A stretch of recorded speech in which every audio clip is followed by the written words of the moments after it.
Packers. Vikings. Packers. Vikings. Packers. Vikings. Red state, blue state, vegan, carnivore.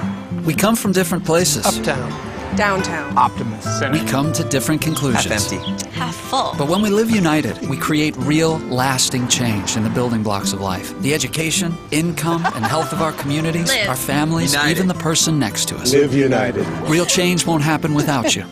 So give, advocate, volunteer, live united. Sign up at liveunited.org.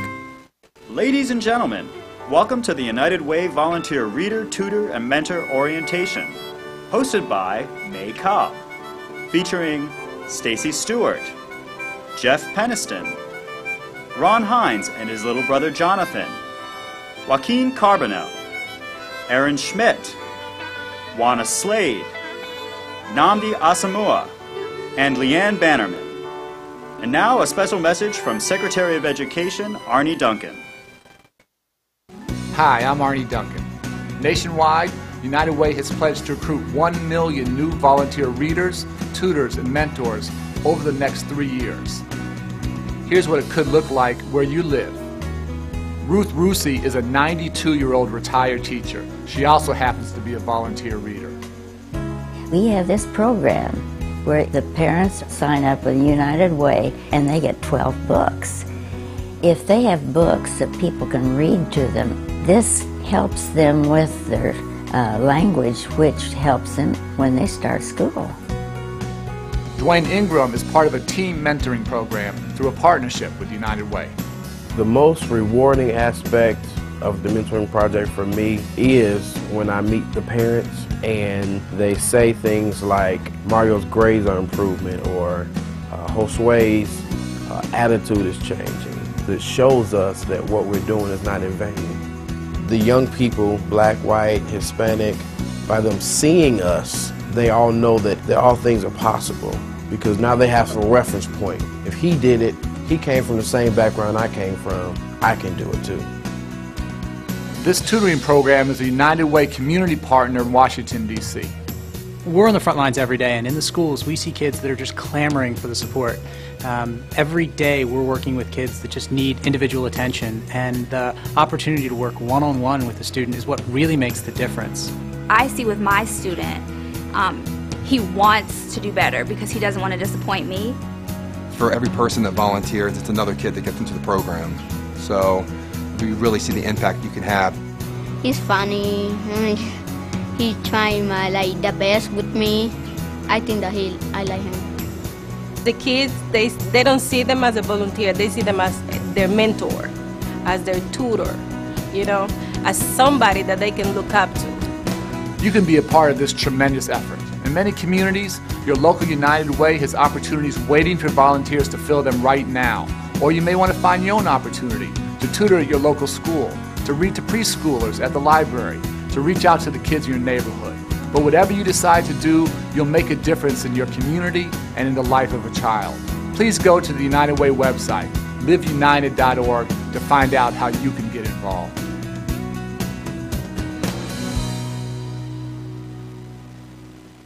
Hi, I'm May Cobb, and I want to welcome you and thank you for joining us for this volunteer orientation. And more importantly, thanks for your willingness to make a real difference in the life of a young person. Here's what we'll be covering in today's webcast. First, we're going to learn how volunteers can help students succeed. Then we'll hear some from volunteers telling us a bit more about what it really is like to volunteer. And finally, we'll be sharing a few ideas for how to find a volunteer opportunity in your community. We'll also point you to some other tools and resources to help you get started. If at any point during the webcast you have some technical issues with the video, please try refreshing your browser. After the webcast, several of our participants and I will stay online for live chats to answer any questions you still have. If you have questions during the webcast itself, our online staff is standing by and can address your questions and comments via the Facebook app that you see at the right of your webpage. In addition to the Facebook comments, you may have noticed several poll questions located at the bottom of the webpage. Make sure that you respond, if you haven't already done so, because we'll be discussing them later on in the webcast. We have a lot to accomplish today, so let's go ahead and get started. The research is clear. Volunteers who read, tutor, or mentor put students on the path to success. And for that reason, United Way has issued a call to action to recruit 1 million volunteer readers, tutors, and mentors over the next 3 years. I'm joined today by Stacy Stewart, United Way's Executive Vice President for Community Impact, and she'll tell us more about this call to action. Thank you very much, Stacy, for joining us today. Well, thanks for having me, May.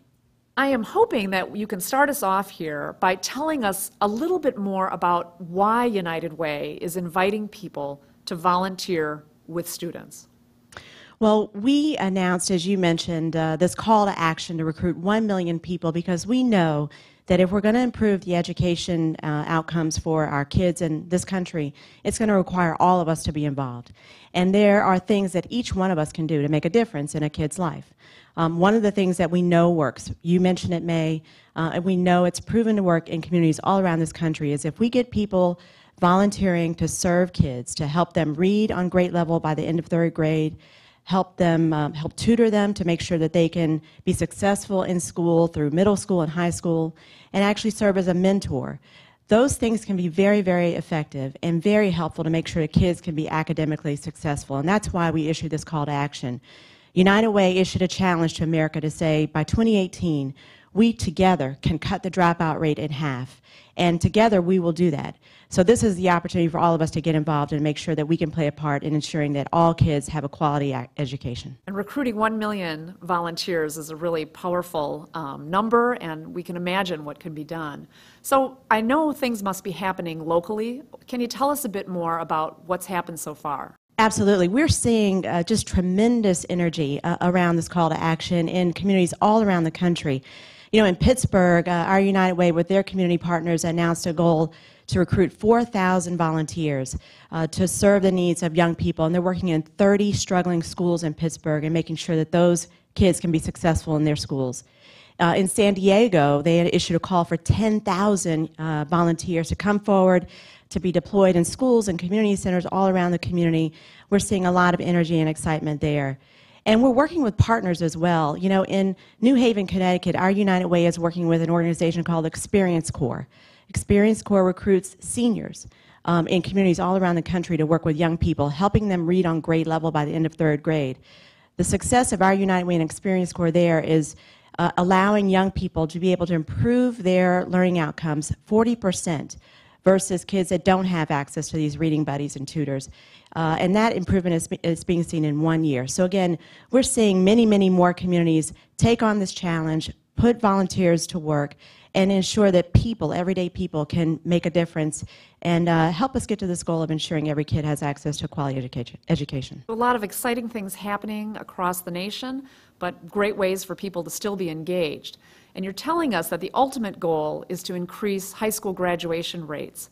But you're also telling us that United Way is looking for volunteers to work with young people of all ages. Is that correct? Absolutely. You know, we set up this volunteer call to action so that anybody could see themselves being a part of it. So if you're the kind of person who wants to volunteer 1 hour a week or 2 hours a week for a young child in elementary school, that's a great place that you can sign up to be a reading buddy and help a kid learn to improve their reading skills. If you see yourself being strong in a particular academic subject and want to tutor kids for a couple hours a month, for example, you can do that by being a tutor, especially for kids in middle school and high school. And then what we also know that young people need are just concerned, caring adults in their lives who care about them, who can coach them, help them through difficult times that they may be facing that may also challenge them with respect to school, and that's where you can serve as a mentor. So we want this call to action to fit the needs of many people given their time commitments, their time availability, and what they think they're prepared and willing and able to do. That's great, and particularly for all of the folks who are joining us now, there's really a wide range of different kinds of opportunities, and they're all important and very much needed. So thank you, Stacy, very much. That was a great overview. Thanks, May. Now let's hear from a teacher. Here's New York State Teacher of the Year, Jeff Peniston, speaking at the United Way Education Town Hall earlier this year. I've been a 25-year veteran teacher of science in the high school, public school classrooms, and what people often don't know about me is that I've spent even more of my life as a volunteer working for United Way agencies through Campfire USA as a children's summer camp program director. The reality is that a public school teacher, I get 75 minutes every other day to change a kid's life and help them to grow. But I can't do it all alone.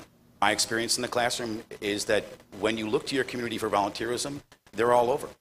I mean, part of the reason that I'm standing here today is because I've loved to take my kids outside the building and do other things with them. And I constantly find community members and parents who want to step up and they want to be part of the process. And when I think of my community as a place to find mentors or tutors or support for kids, it's all around. They're willing to step up outside the school day and to be available to kids, and it works. If we can get kids to take advantage of what their community has to offer, this big, complicated problem really has a bright possible future. As Jeff said, teachers are committed to their students, but they can't do it all on their own. And that's where people like you come in. So now let's talk a little bit about what it's really like to volunteer and hear from a panel of people who will share their stories. I'll introduce them and the programs they are working with now. Joining us today are a big brother, little brother pair, Marine Sergeant Ron Hines and Jonathan. We're also joined by Joaquin Carbonell, program coordinator for a neighborhood tutoring program in Washington, D.C. that was featured in our opening video. And finally, Aaron Schmidt, an e-mentor through Into Books. Into Books is a web-based program where volunteer and students read books and exchange letters using a safe online platform. We're also going to turn to those poll questions I mentioned earlier. And so if you haven't already answered, please do so now. These questions are the kinds of things new volunteers often wonder about. So let's start with question number 1. Imagine you're a volunteer reader, tutor, or mentor, and your student tells you about a problem he or she is having at school. What should you do? So let's look at the results as what folks are signing in and saying. It depends. Check with the program supervisor if you're not sure. And what we find is that most people choose that, and let's now turn to Ron Hines and see what he says. He's with the Big Brothers Big Sisters program, and let's see how he would answer that question. So Ron, what do you think about that? That's a very good question.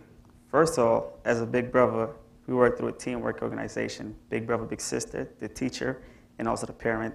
Situations academic-wise, if we face a tough challenge, the school would contact the parent contact the Big Brother, the Big Teacher organization.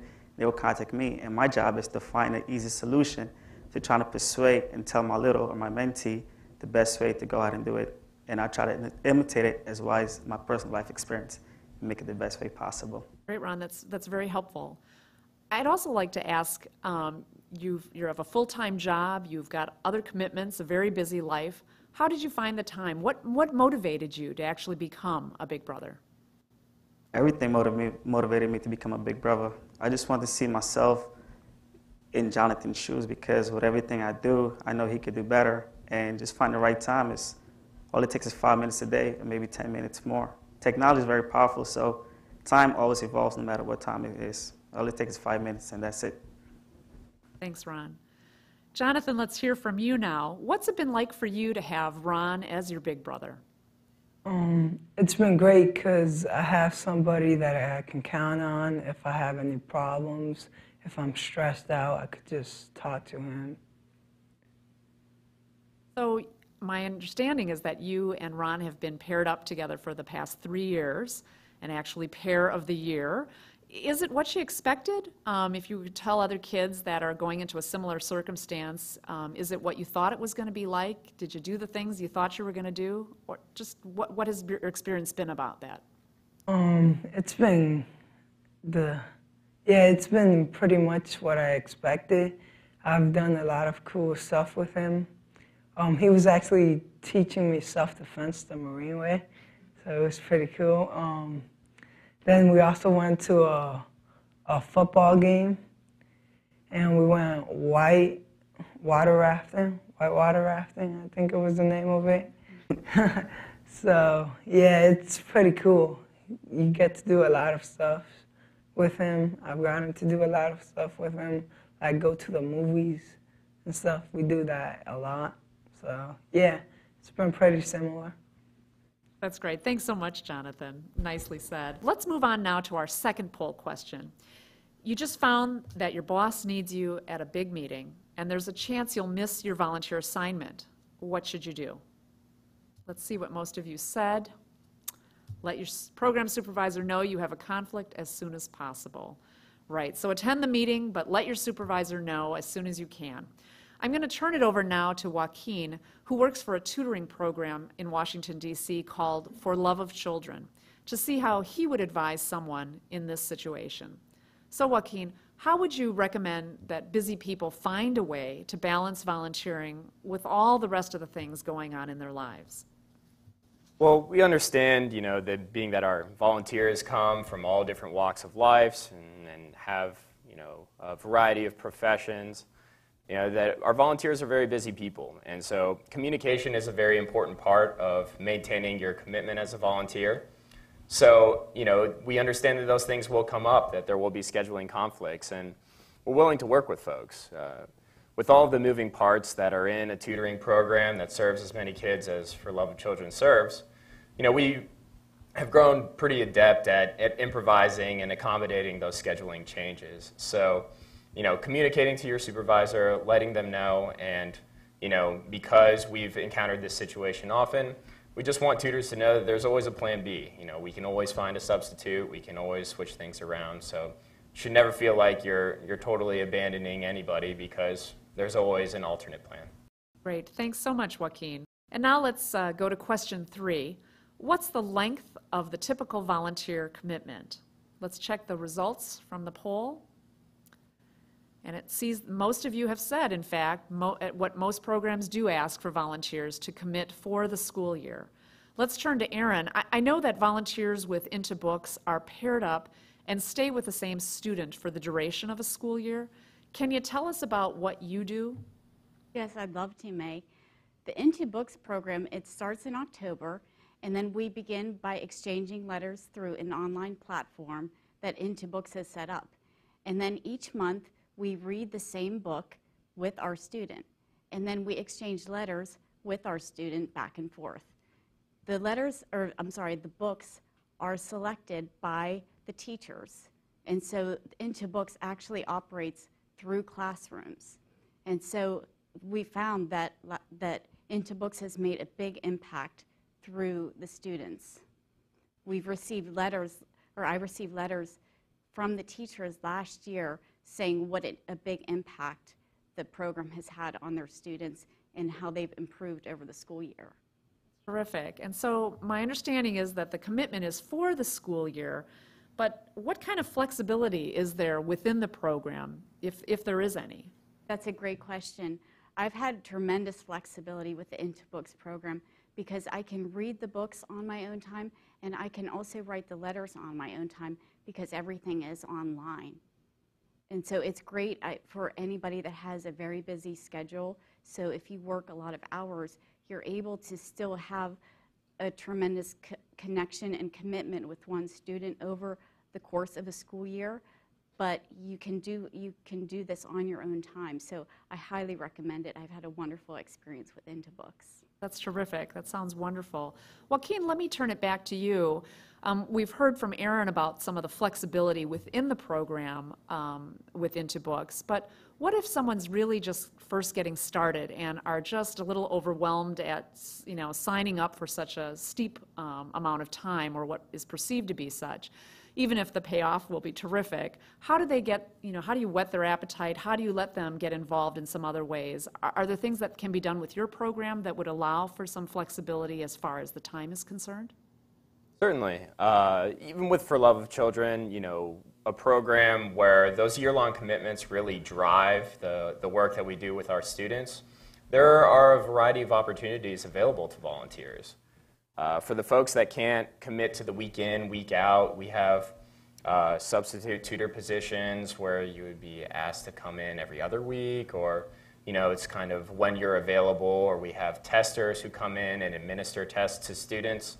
on a semi-regular basis. And we also have done-in-a-day opportunities for groups of volunteers that are associated with other organizations. But speaking of other organizations, there are other groups, other nonprofits in the DC area and across the nation that those kinds of volunteer opportunities of varying lengths are available. So there are always opportunities, there are always different commitments that you can commit to it for love of children and elsewhere. So, getting started with the volunteer opportunity is very simple, very straightforward.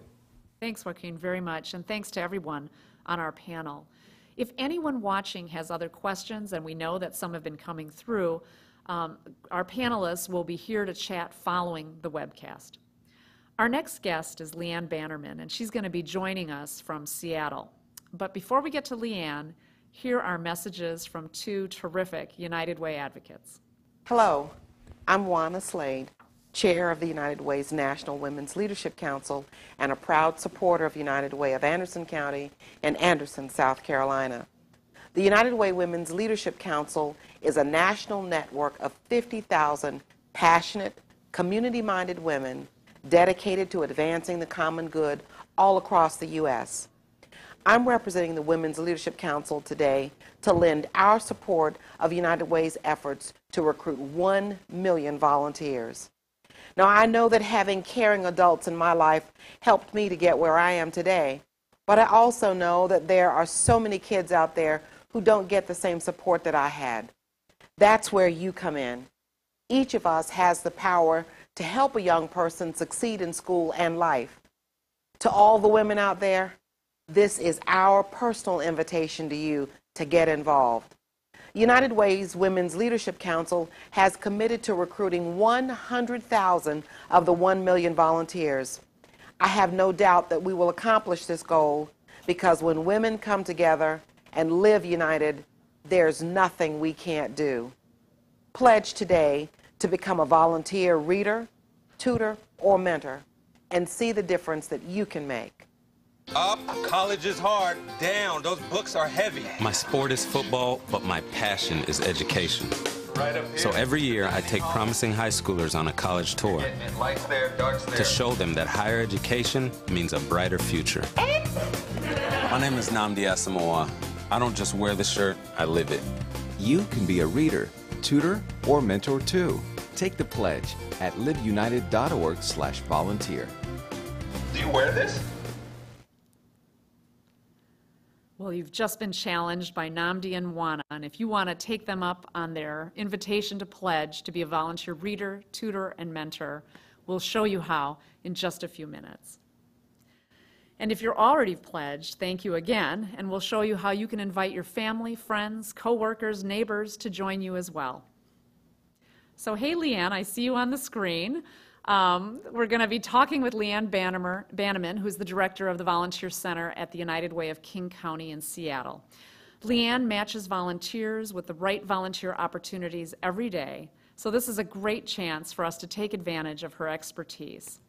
So Leanne, we've gathered a few additional questions that people often ask about volunteering as a reader, tutor, and mentor. Tell us how you answer them in Seattle.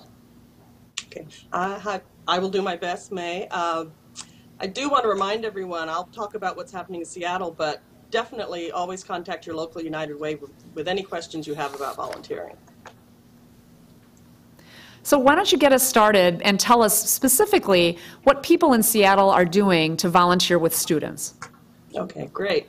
Well, here at United Way of King County, we run a great volunteer reader program where people from the community spend an hour each week reading aloud to young children in preschools and Head Start programs. So it's one of those great photo ops. Kids are just so cute and they're really engaged and they love those volunteers. But more importantly, it helps to foster a love of reading, gains in vocabulary, and a higher readiness for school, which is one of our priorities. So that's one way that we're able to connect people. We also have a volunteer website that has hundreds of opportunities and provides lots of other ways you can help students at all grade levels and all ages. What I often suggest is this: if you want to volunteer but you're not sure what to do, spend a few minutes thinking through your own interests and skills. Consider who you want to help, the age group, and how you can help. There's a good chance you have professional or personal skills and interests that you can pass on to a student. Just scanning our volunteer website in King County, I found volunteer opportunities for people who enjoy science, technology, engineering, and math. I also found ways for people who love arts, sports, gardening, or writing. There's so many volunteer opportunities that allow you to share your passion with young people, even if the opportunity doesn't specifically ask for that expertise. It's still something you can share. So if prospective volunteers think about their skills and what they are interested in, that's a great way to start.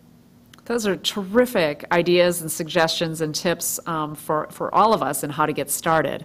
Another question that comes up regularly as we talk about working with young people is the question of background checks. A lot of people have questions and concerns about what a background check involves. What can you tell us about that? Well, background checks vary depending on the location and the type of volunteering you're doing. They are important, though, so it's good to keep that in mind. They protect the volunteer and they protect the student. It's an extra precaution that's needed when working with young people. Different states, counties, and even cities have different background check processes, so it's worth looking at the Live United site, where there is a good summary of background checks and how they're handled throughout the country. I would just remind people to be patient. So as with all things, background checks can take a little time to get processed. And in the meantime, you might ask the agency you're interested in volunteering with if maybe there's some other way you can volunteer that isn't with direct contact with children until your background check comes through. The main thing to remember is they exist, background checks exist for a reason. It's really important, so be patient, and ultimately you'll be rewarded with a great volunteer experience. Thanks, Leanne. And it's one of those things that you need to check depending on the state in which you're living. It varies, and some organizations will take care of it for you, and in other cases it may be something that you may have to do on your own. A lot of people think that they may not have enough time. It's sort of been a theme here today to commit to a volunteer opportunity. Can you share a little bit, Leanne, about how you address that there in Seattle? Yeah. Well, I may sound like a broken record, but there are so many different things going on out there that there's bound to be an opportunity even for the busiest person. Some opportunities are once a week, others less frequent, so you can look at that timing. You can volunteer before school, after school, evenings, over the weekend.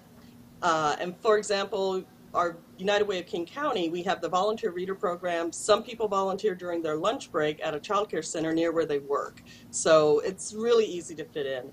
Some organizations do offer group or team mentoring, so there's a little bit of pressure off of you if, in case you can't make it one day, there's a backup for you. And as we just heard, some volunteering can happen over the internet. So there's definitely a range of ways that you can connect. Sometimes you do need to do a little digging to find the best match for you. So check out the websites, talk to your local United Way. But really, there's so many opportunities out there. There's something for everyone. You just need to start looking. That's great. And so it may not be the opportunity at any organization or every organization, but someone out there might have that flexibility that meets your schedule, meets your needs as well. Well, thank you very much, Leanne, for your input, for sharing your expertise. And as Leanne said, there are lots of opportunities out there. You can use liveunited.org, our website, to find some of them, as she had mentioned. And to do that, just go to liveunited.org/volunteer and type in your zip code. And the zip code can be where you live, or it could be the zip code where you work, whatever makes most sense for you. Thanks again, Leanne, for joining us today. We'll see you later. Thanks, May. Happy to help. Great. You can also expand or contract the search distance when you're looking for an opportunity. So at present on the site, it defaults to a 25-mile radius. But if you want to look closer or expand out further, we're completely capable of doing that as well. It's completely up to you. When you go to liveunited.org, you can also take the pledge to be a volunteer reader, tutor, or mentor, and you can send an invitation to other people to pledge as well. Plus, there are lots of other things on the site that you can check out. Leanne just mentioned the information about background checks. That's there. There's also a list with some great suggestions for places to volunteer and what to expect when you do. You can read what volunteers from around the country have to say about their experiences, and once you start, we hope you'll share your own story too. There's reading tips, lots of videos, brochures, other resources to support what you're doing or what you want to be doing in this area. We're going to bring this webcast to a close, but you might still have some more specific questions for our panelists. Several of them have offered to stay online and are available for a live chat. So what you need to do now is click on this link that's on your screen, and you'll be connected with the chat room. We've divided the chat space into 3 areas. United Way's volunteer call to action, which will be the one I'll be moderating. Finding the right volunteer opportunity for you, and that's where Leanne will be available to answer any of your questions. And building a good volunteer-student relationship where you can learn more from Ron, Jonathan, and Aaron. Before we end this orientation, I want to thank everyone who's participated today, both the speakers and each of you online. And again, on behalf of United Way, thanks so much for all you're doing to help our nation's children and really our nation's future. Thank you very, very much.